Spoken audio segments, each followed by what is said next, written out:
وَإِذَا سَأَلَكَ عِبَادِي عَنِّي فَإِنِّي قَرِيبٌ أُجِيبُ دَعْوَةَ الدَّاعِ إِذَا دَعَانِ.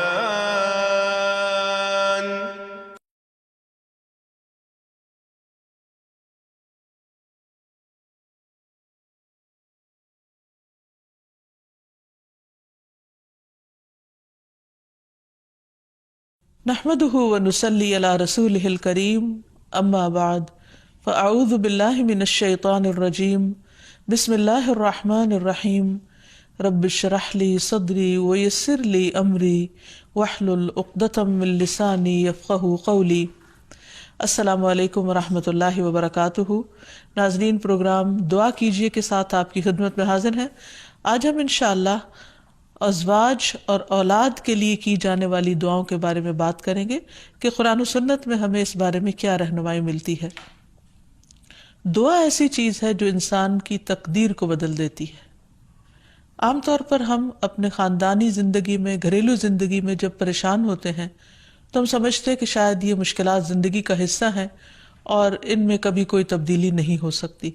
حالانکہ اللہ سبحانہ وتعالیٰ کے لیے کسی بھی چیز کو بدلنا کچھ بھی مشکل نہیں. بعض اوقات ہمیں شیطان یہ وسوسہ ڈالتا ہے کہ یہ چیز تمہاری تقدیر میں لکھ دی گئی تھی، اس لیے اب اس سے کوئی نجات کا راستہ نہیں. حالانکہ حدیث میں واضح طور پر آتا ہے، رسول اللہ صلی اللہ علیہ وسلم نے فرمایا، کوئی چیز تقدیر کو بدل نہیں سکتی سوائے دعا کے، اور کوئی چیز عمر میں اضافہ نہیں کرتی سوائے نیکی کے. یعنی اگر انسان دوسروں کے ساتھ خیر و بھلائی کرتا رہتا ہے تو یہ چیز اس کے عمر میں اضافے کا ذریعہ بنتی ہے. جیسا کہ ہم نے پہلے بھی ذکر کیا تھا کہ دعا کی قبولیت کے لیے ضروری ہے کہ پہلے ہم اللہ سبحانہ وتعالیٰ کی تعریف بیان کریں. اللہ سبحانہ وتعالیٰ کی تعریف کے بے شمار کلمات ہیں جو نبی صلی اللہ علیہ وسلم نے ہمیں سکھائے ہیں. ان میں سے ایک یہ بھی ہیں. مصعب بن سعد اپنے والد سے روایت کرتے ہیں کہ ایک اعرابی رسول اللہ صلی اللہ علیہ وسلم کی خدمت میں حاضر ہوا اور عرض کیا کہ یا رسول اللہ، مجھے ایسا کلام سکھائیں جسے میں پڑھتا رہوں. آپ نے فرمایا، کہو لا الہ الا اللہ وحدہ لا شریک لہ، اللہ اکبر کبیرا والحمد للہ کثیرا، سبحان اللہ رب العالمین، لا حول ولا قوة الا باللہ العزیز الحکیم. اللہ کے سوا کوئی الہ نہیں، وہ اکیلا ہے، اس کا کوئی شریک نہیں. اللہ سب سے بڑا ہے، بہت بڑا، اور تمام تعریفیں اللہ کے لیے ہیں، بہت زیادہ. پاک ہے اللہ جو تمام جہانوں کا رب ہے. نہیں کوئی برائی سے بچنے کی ہمت اور نیکی کرنے کی قوت سوائے اللہ کے جو بہت زبردست حکمت والا ہے. تو بات یہ ہے کہ جب بھی ہم اپنے خاندانی حالات، گھریلو زندگی، اپنے ازواج یا اولاد کے سلسلے میں کچھ بھی پریشان ہو تو اللہ سبحانہ وتعالیٰ سے خوب خوب دعا کریں، اور دعا سے پہلے اللہ تعالیٰ کی حمد و ثنا بیان کریں. جہاں تک ازدواجی زندگی کا تعلق ہے تو اللہ سبحانہ وتعالیٰ نے شوہر اور بیوی کا رشتہ باہم ایک دوسرے سے سکون حاصل کرنے کے لیے بنایا ہے. اور اگر گھریلو زندگی میں دونوں کے درمیان سکون ہی نہ ہو، کوئی خوشی ہی نہ ہو، باہم محبت اور رحمت ہی نہ ہو، تو زندگی ویران ہو کر رہ جاتی ہے. اللہ سبحانہ وتعالیٰ قرآن مجید میں شادی کی حکمت کو بیان کرتے ہوئے فرماتے ہیں، وَمِنْ آيَاتِهِ أَنْ خَلَقَ لَكُم مِّنْ أَنفُسِكُمْ أَزْوَاجًا لِتَسْكُنُوا إِلَيْهَا وَجَعَلَ بَيْنَكُم مَّوَدَّةً وَرَحْمَةً إِنَّ فِي ذَلِكَ لَآيَاتٍ لِقَوْمٍ يَتَفَكَّرُونَ. اور اس کی نشانیوں میں سے ایک یہ ہے کہ اس نے تمہاری ہی جنس سے تمہارے لیے بیویاں پیدا کی تاکہ تم ان کے پاس سکون حاصل کرو، اور تمہارے درمیان محبت اور رحمت پیدا کر دی. غور و فکر کرنے والوں کے لیے اس میں کئی ایک نشانیاں ہیں. یعنی اللہ سبحانہ وتعالیٰ نے تو فطری طور پر انسان کے اندر ایک دوسرے کے لیے کشش رکھی ہے، محبت رکھی ہے، لیکن اگر وہ کسی وجہ سے ختم ہو گئی ہے یا موجود نہیں ہے تو یہ بھی انسان کی زندگی میں ایک بہت بڑا دکھ اور آزمائش ہوتی ہے. تو اس سے نکلنے کے لیے اللہ تعالیٰ کی مدد اور اس کا سہارا لینا چاہیے، اور کسی بھی غلط قسم کے کام سے بچتے ہوئے اللہ تعالیٰ سے عاجزی کے ساتھ گڑ گڑا کر اس رشتے کی محبت اور خوشی کے لیے دعائیں کرنی چاہیے۔ پہلی بات تو یہ ہے کہ شادی سے پہلے ہمیں اسلام نے اچھے رشتوں کے انتخاب کا ایک معیار دیا ہے۔ مثلاً شوہر کے انتخاب کے لیے جو ہمیں حدیث ملتی ہے اور نبی صلی اللہ علیہ وسلم نے جو کرائیٹیریا دیا ہے، اس میں آتا ہے کہ اگر تمہارے پاس کوئی ایسا شخص نکاح کا پیغام بھیجے جس کے دین اور اخلاق سے تم مطمئن ہو تو اس سے اپنی بیٹی کا نکاح کر دو، اگر ایسا نہیں کرو گے تو زمین میں فتنہ اور زبردست فساد برپا ہوگا۔ تو اس حدیث سے یہ پتہ چلتا ہے کہ شادی سے پہلے انسان کو ضرور یہ دیکھنا چاہیے کہ جہاں وہ اپنی بیٹی کو بیاہ رہا ہے اس شخص کا اخلاق، کردار، مزاج کس قسم کا ہے۔ یعنی محض کسی دنیاوی فائدے یا کسی کے مال یا بظاہر زینت اور رونق کو دیکھ کر شادی نہیں کرنی چاہیے، بلکہ دین کو معیار بنانا چاہیے۔ پھر اسی طرح لڑکی کے انتخاب میں بھی جو بات ہمیں بتائی گئی وہ یہی کہ لڑکی سے 4 چیزوں کی بنیاد پر شادی کی جاتی ہے، لیکن نبی صلی اللہ علیہ وسلم نے جو خاص طور پر تلقین کی وہ یہ ہے فَاظْفَرْ بِذَاتِ الدِّينِ تَرِبَتْ يَدَاكَ، کہ تم دین والی کا انتخاب کرو، تمہارا بھلا ہو، یعنی لڑکی بھی نیک ہو، اللہ تعالیٰ سے ڈرنے والی ہو۔ اسی لیے ہم دیکھتے ہیں کہ خطبہ نکاح کے اندر اللہ سبحانہ و تعالیٰ 3 آیات میں 4 دفعہ اللہ کے تقوی کا حکم دیتے ہیں، کیونکہ جب تک انسان اللہ تعالیٰ سے نہیں ڈرتا اس وقت تک انسان انسانوں کے حقوق صحیح طور پر ادا نہیں کر سکتا۔ ایک اور حدیث میں بھی نبی صلی اللہ علیہ وسلم نے نیک عورت کو دنیا کی بہترین متاع قرار دیا، فرمایا دنیا فائدہ اٹھانے کی چیز ہے اور دنیا کی بہترین متاع نیک عورت ہے۔ یعنی کسی بھی مرد کی سب سے بڑی خوش قسمتی یہ ہو سکتی ہے کہ اسے جو شریک حیات ملے وہ نیک ہو، با اخلاق ہو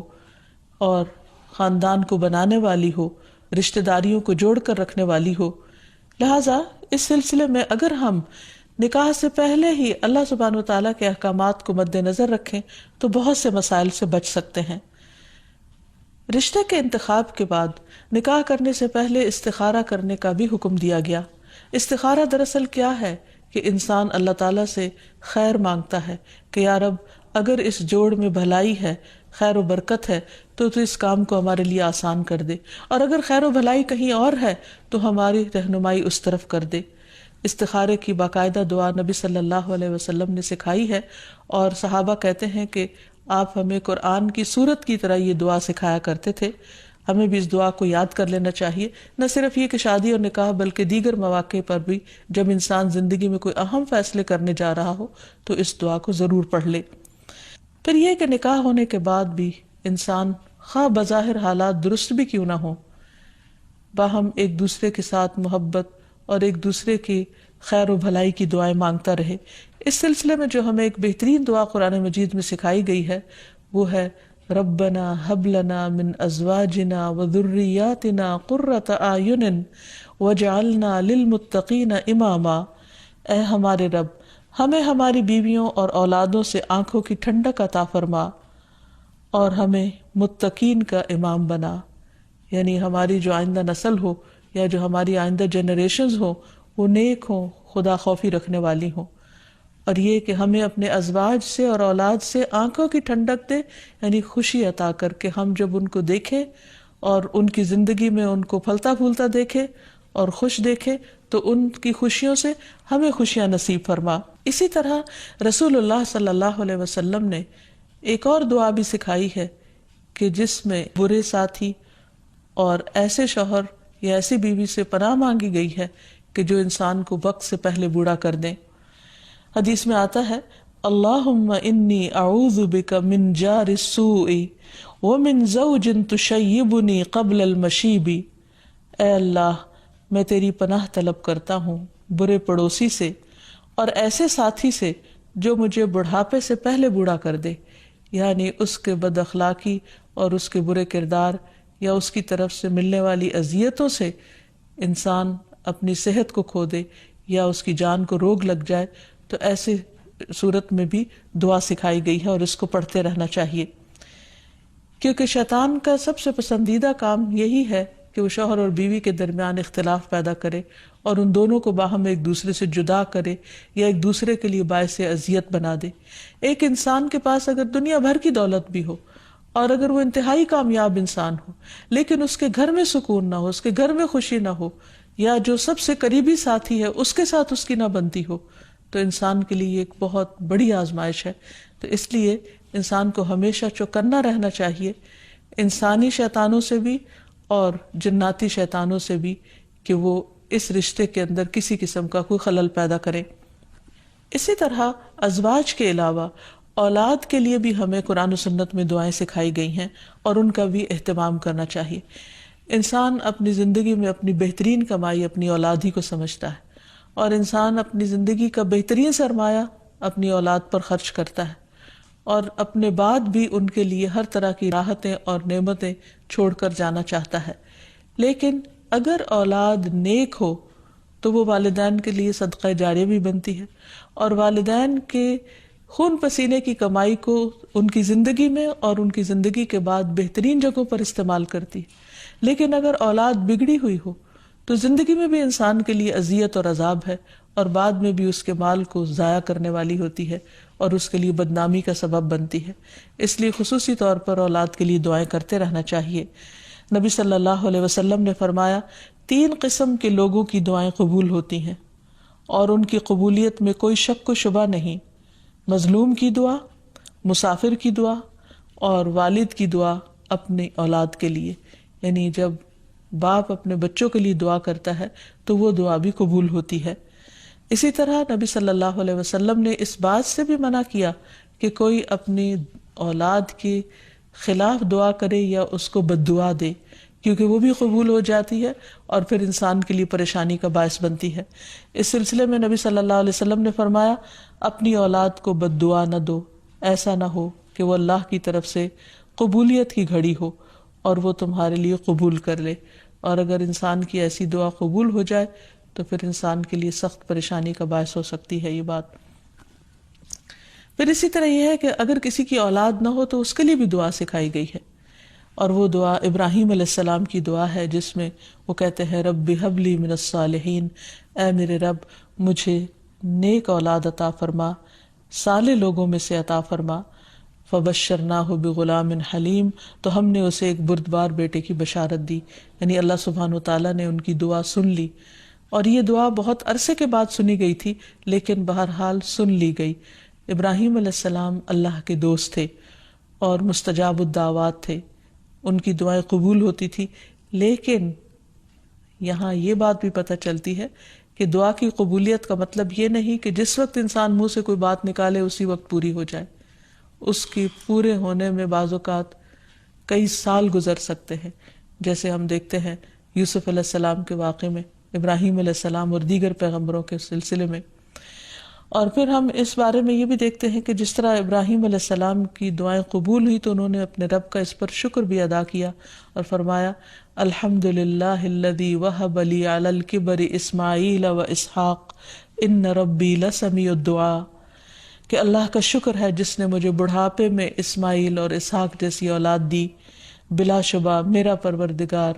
دعائیں سننے والا ہے۔ اور حقیقت یہ ہے کہ اللہ تعالیٰ پیغمبروں کی بھی سنتا ہے اور پیغمبروں کے علاوہ باقی لوگوں کی بھی دعائیں سنتا ہے۔ اس لیے اولاد کی طرف سے کبھی بھی مایوس نہیں ہونا چاہیے، نہ ہونے کی شکل میں بھی اور ہونے کے بعد ان کی نیکی اور خیر اور بھلائی کے سلسلے میں بھی۔ اور اس میں ہم دیکھتے ہیں کہ زکریا علیہ السلام کی بھی اولاد نہیں تھی تو وہ بھی بڑھاپے تک مایوس نہیں ہوئے اور دعا مانگتے رہے، اور اس سلسلے میں آتا ہے کہ وہ جب دعا مانگتے تو کہتے رب ہب لی من لدنک ذریۃ طیبہ انک سمیع الدعاء، کہ اے میرے پروردگار مجھے اپنے پاس سے نیک اور پاکیزہ سیرت اولاد عطا فرما، تو ہی دعا کا سننے والا ہے۔ یعنی پیغمبر ہمیشہ صرف اولاد کی دعا نہیں کرتے بلکہ نیک اولاد کی دعا کرتے ہیں۔ اولاد کا ہونا اللہ سبحانہ وتعالیٰ کا ایک بہت بڑا انعام اور بندے پر بہت بڑا احسان ہے۔ اسی لیے ہم دیکھتے ہیں کہ اولاد انسان کے لیے اگر نیک ہو تو راحت، رحمت، آرام اور چین اور آنکھوں کی ٹھنڈک کا ذریعہ ہوتی ہے۔ نبی صلی اللہ علیہ وسلم حضرت حسن اور حسین کو اپنے پھول کہا کرتے تھے کہ یہ دونوں میری دنیا کے پھول ہیں۔ ایک اور حدیث سے ہمیں پتہ چلتا ہے کہ اولاد انسان کی بہترین کمائی ہے۔ فرمایا ان اولادکم من اطیب کسبکم، تمہاری اولاد تمہاری سب سے بہترین کمائی ہے، بس اپنی اولاد کی کمائی میں سے کھاؤ، یعنی وہ انسان کے لیے حلال ہے، جائز ہے۔ پھر اسی طرح بیٹیاں جو ہیں ان کی تعلیم و تربیت اور ان کی پرورش بھی ایک بہت خیر و بھلائی اور جنت کمانے کا ذریعہ ہے، لیکن اس کے ساتھ ساتھ یہ بھی یاد رکھنا چاہیے کہ اولاد ایک رسپانسبلٹی بھی ہے، ان کے بارے میں سوال بھی کیا جائے گا کہ ان کی تربیت کس طرح کی۔ پھر خصوصی طور پر اسے ماں کی ذمہ داری قرار دیا گیا، اگرچہ ماں اور باپ دونوں ذمہ دار ہیں، لیکن عورت سے اس کے گھر والوں یعنی اس کے بچوں کے بارے میں اس سے سوال ہوگا کہ اس نے ان کی تربیت کیسے کی۔ تو اس لیے ہم سب پر لازم ہے کہ ہم اپنے بچوں کی دینی اور دنیاوی دونوں طرح سے بہترین تربیت کرنے کی کوشش کریں۔ تو آخر میں ہم دیکھتے ہیں کہ جو دعائیں ہمیں خاص طور پر اولاد کے لیے مانگنی چاہیے وہ ان کی نیکی، تقوی اور اصلاح کی ہیں، پیدائش سے پہلے بھی اور بعد میں بھی۔ پیدائش سے پہلے رب ہب لی من الصالحین، کہ اے رب مجھے صالح اولاد عطا کر۔ پھر اسی طرح رب ہب لی من لدنک ذریۃ طیبہ انک سمیع الدعاء، اے میرے پروردگار مجھے اپنی طرف سے نیک اور پاکیزہ اولاد عطا فرما، بے شک تو ہی دعا کا سننے والا ہے۔ پھر اسی طرح اپنی اولاد کو شیطان مردود سے بچانے کی بھی دعا کرنی چاہیے، جیسے حضرت مریم علیہ السلام کی والدہ نے ان کی پیدائش کے وقت یہ دعا مانگی تھی، وَإِنِّي أُعِيذُهَا بِكَ وَذُرِّيَّتَهَا مِنَ الشَّيْطَانِ الرَّجِيمِ، اور بے شک میں اس کو اور اس کی اولاد کو شیطان مردود سے تیری پناہ میں دیتی ہوں۔ پھر اسی طرح ایسی اولاد مانگنی چاہیے کہ جو انسان کے لیگیسی کو آگے لے کر چل سکے اور اس کے علمی ورثے کو سنبھالنے والی ہو، جیسے زکریا علیہ السلام نے دعا کی تھی۔ پھر اسی طرح اولاد کے اللہ تعالیٰ کے راستے میں قبول ہونے کی بھی دعا کرنی چاہیے، جیسے حضرت مریم کی والدہ نے ان کے لیے دعا کی تھی کہ ربی انی نذرت لک ما فی بطنی محررا فتقبل منی، کہ اے میرے رب بے شک میں نے تیرے لیے اس کی نظر مانی ہے جو میرے پیٹ میں ہے کہ میں آزاد چھوڑ دوں گی، سو مجھ سے قبول فرما، بے شک تو سب کچھ سننے سب کچھ جاننے والا ہے۔ پھر اسی طرح اولاد کی دینی دنیاوی ضروریات پوری کرنے کی بھی دعا مانگنی چاہیے، جیسے ابراہیم علیہ السلام نے دعا کی تھی، ربنا انی اسکنت من ذریتی بواد غیر ذی زرع عند بیتک المحرم ربنا ليقيموا الصلاة فاجعل أفئدة من الناس تهوي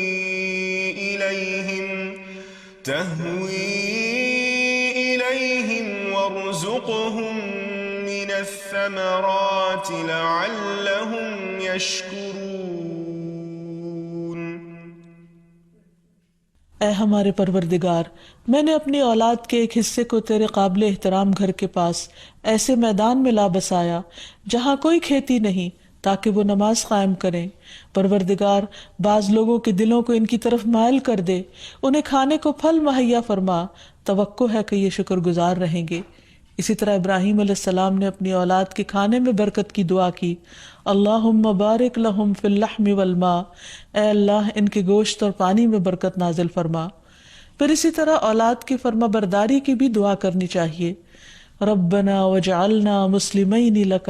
ومن ذریتنا امۃ مسلمۃ لک وارنا مناسکنا وتب علینا انک انت التواب الرحیم۔ اے ہمارے پروردگار ہم دونوں کو اپنا فرما بردار بنا لے اور ہماری اولاد میں سے ایک جماعت پیدا کر جو تیری فرما بردار ہو، اور ہمیں اپنی عبادت کے طریقے بتلا اور ہماری توبہ قبول فرما، بے شک تو بڑا توبہ قبول کرنے والا اور نہایت رحم فرمانے والا ہے۔ پھر اسی طرح اولاد کی اصلاح کی دعا کرنی چاہیے، رب اوزعنی ان اشکر نعمتک التی انعمت علی وعلی والدی وان اعمل صالحا ترضاہ واصلح لی فی ذریتی